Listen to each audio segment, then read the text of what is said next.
VC നിയമന കേസിൽ നിർണായക ഉത്തരവുമായി സുപ്രീം കോടതി. VCയെ തിരഞ്ഞെടുക്കാൻ ജസ്റ്റിസ് സുധാൻഷു ദുലിക്ക് നിർദ്ദേശം. സർക്കാരും ഗവർണറും തമ്മിൽ സമവായം ഉണ്ടാകാത്തതിനാലാണ് സുപ്രീം കോടതി നിർദ്ദേശം. ബി ബാലഗോപാൽ വിവരങ്ങളുമായി നമ്മളോടൊപ്പം ചേരുകയാണ്. ബാലു, കോടതി പരമാവധി സമവായ ശ്രമങ്ങൾക്കുള്ള സമയം അനുവദിച്ചതാണ്. പക്ഷേ യാതൊരു തരത്തിലും കഴിഞ്ഞ ദിവസങ്ങളിൽ നടന്ന ചർച്ചയിൽ പോലും ഒരു സമവായത്തിനുമുള്ള സാധ്യത തെളിയാതായതോടെയാണ് ഇത്തരമൊരു നിലപാടിലേക്ക് പോയിരിക്കുന്നത്. തീർച്ചയായും മധു, ഈ സമവായ ശ്രമങ്ങൾക്ക് എല്ലാവിധ ശ്രമങ്ങളും ഈ സർക്കാർ സുപ്രീം കോടതിയുടെ ഭാഗത്തു നിന്നുണ്ടായിരുന്നു. പക്ഷേ അതിൽ ഒരു തരത്തിലുള്ള തീരുമാനവും ഉണ്ടായില്ല. ഇതേ തുടർന്നാണ് ഇപ്പോൾ സുപ്രീം കോടതിയുടെ ഈ നിർണായകമായ ഇടപെടൽ ഉണ്ടായിരിക്കുന്നത്.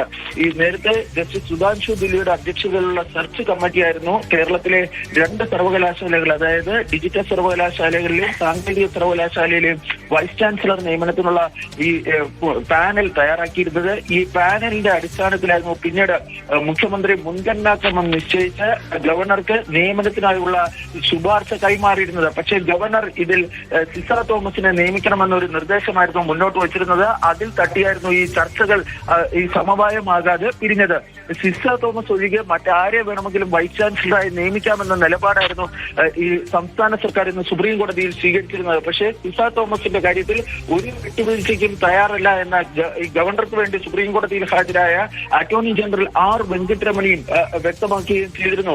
ഇതിനിടെ മുഖ്യമന്ത്രിക്ക് ഗവർണർ അയച്ച ഒരു കത്ത് മുദ്രവച്ച കവറിൽ ഇന്ന് സുപ്രീം കോടതിക്ക് കൈമാറുവാൻ അറ്റോർണി ജനറൽ ശ്രമിച്ചിരുന്നു. പക്ഷേ കോടതി അത് സ്വീകരിച്ചില്ല. ഇതിനെല്ലാം ശേഷമാണ് ജസ്റ്റിസ് സുധാൻഷു ദുലിയുടെ ഈ വൈസ് ചാൻസലർ നിയമനവുമായി ബന്ധപ്പെട്ട മുൻഗണനാ പട്ടിക നൽകുവാൻ വേണ്ടി ഇപ്പോൾ സുപ്രീം കോടതി നിർദ്ദേശിച്ചിരിക്കുന്നത്. നേരത്തെ അദ്ദേഹം തയ്യാറാക്കിയിരുന്നത് അക്ഷരമാല ക്രമത്തിലായിരുന്നു ഈ പാനൽ തയ്യാറാക്കിയതെങ്കിൽ ഇനി മുൻഗണനാ പട്ടികയിൽ ആ പേരുകൾ തയ്യാറാക്കുവാനായിരുന്നു നിർദ്ദേശിച്ചിരിക്കുന്നത്. അതിന്റെ അടിസ്ഥാനത്തിൽ അടുത്ത ബുധനാഴ്ച മുദ്രവച്ച കവറിൽ ഈ പട്ടിക കൈമാറണമെന്ന് നിർദ്ദേശിച്ചിട്ടുണ്ട്.